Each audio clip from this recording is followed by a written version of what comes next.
కాకినాడ శ్రీ నూకాలమ్మ అంకాలమ్మ వారి కళ్యాణ మండపంలో సమాచార హక్కు చట్ట అవగాహన సదస్సు జరిగింది.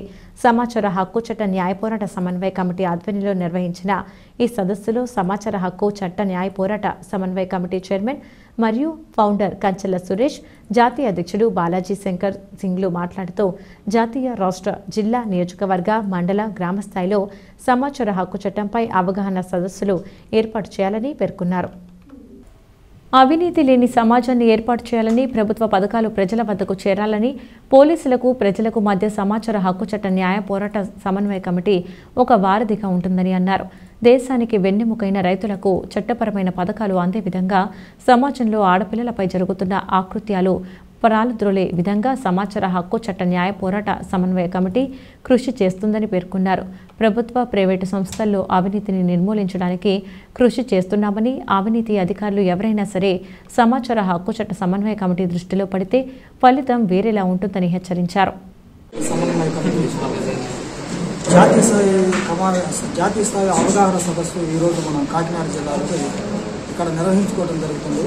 దీనికి ముఖ్య పాత్ర మన బాలాజీ శంకర్ సింగ్ దాన్ని నిర్వహించడం జరుగుతుంది. సార్, సమాచార హక్కు చట్ట న్యాయ పోరాట సమన్వయ కమిటీ అనేది అసమానతలు లేని సమాజం కోసం, నవసామ్రాజ్య నిర్మాణం కోసం, అవినీతి ఎక్కడైతే జరుగుతుందో అక్కడ మన సమాచార హక్కు చట్టం ముందు ఉంటుంది. అలాగే ఈ రోజున దేశంలో కానీ, రాష్ట్రంలో కానీ, ఎక్కడైతే అంటే విలేజ్ స్థాయిలో కానీ ప్రతి చోట కూడా మన ఆడపిల్లల మీద కొన్ని కార్యక్రమాలు జరుగుతున్నాయి, అకృత్యాలు. అలాంటి వాటి మీద మేము ముందుగా ఫోకస్ పెట్టామండి. దానికంటే ప్రైవేట్ ఆర్ గవర్నమెంట్ సెక్టార్లో జరుగుతున్న అవినీతి మీద కూడా మేము ఎక్కువ ఫోకస్ పెట్టాము సార్. దాంతోపాటు మా సంస్థ అనేది రైట్ టు ఇన్ఫర్మేషన్ యాక్ట్ 2005 అనేది ప్రభుత్వానికి, ప్రజలకు మధ్య వారధిలా వర్క్ చేస్తుంది. అలాగే ఈ దేశానికి వెన్నెముకైన రైతులు, అలాంటి రైతు ఈ రోజున రైతు పండించిన పంటకి గిట్టుబాటు ధర అనేది లేదు. దాంతోపాటు రైతులు పండించే పంటతో పాటు పంటకి వేసే పురుగుల మందు రేటు రైతులకి పెరుగన్నం అవుతుంది. కనుక రైతుకి ఏ పథకాలు అయితే అవసరం అవుతాయో ఆ పథకాలని ముఖ్యంగా ప్రభుత్వం దృష్టిలో తీసుకుపోయే విధంగా మా రైతు ఇన్ఫర్మేషన్ కరెక్ట్గా వర్క్ చేస్తుంది సార్. అలాగే ఇప్పుడు ప్రైవేట్ మరియు గవర్నమెంట్ హాస్పిటల్లో కంటికి కనిపించడానికి చాలా కార్యక్రమాలు జరుగుతున్నాయి. నెక్స్ట్ మా ఫోకస్ దాని మీద ఉంటుంది. ఆ తర్వాత రెవెన్యూ డిపార్ట్మెంట్ మా ఫోకస్ ఉంటుంది సార్. ఇలా ప్రభుత్వం మరియు ప్రైవేట్ సంస్థల్లో మా యొక్క విధి విధానాలతో మేము ముందుకు వెళ్తాము. మేము ఏ కార్యక్రమం చేసినా సరే అది లా అండ్ ఆర్డర్కి అనుకూలంగానే తప్ప మా సొంత నిర్ణయాలతో ముందుకు వెళ్ళాము. లా అండ్ ఆర్డర్ని దృష్టిలో పెట్టుకొని మా కార్యక్రమాలను ముందుకు తీసుకెళ్తామని చెప్పుకోవడం జరుగుతుంది. దాంతోపాటు ఈ కార్యక్రమాన్ని ఉద్దేశించి మా శంకర్ సార్ మాట్లాడారు. నా పేరు బాలాజీ శంకర్ సింగ్.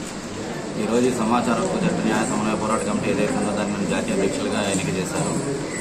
వారి ప్రత్యేక జాతీయ కమిటీ వాళ్ళందరూ నేను ప్రత్యేకంగా ధన్యవాదాలు తెలియజేసుకుంటున్నాను.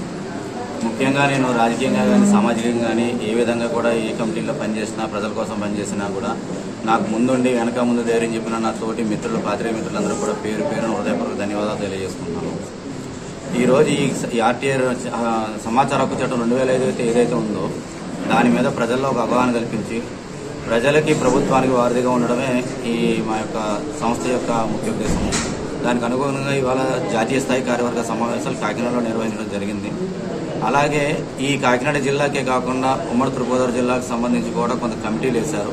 వాటిని చైర్మన్ గారు ఇవాళ ఈరోజు ప్రకటన చేస్తారు. ఆ విధంగా మేము ఈ కార్యక్రమాలు చేసుకుంటూ ప్రజల్లోకి వెళ్ళాలని చెప్పి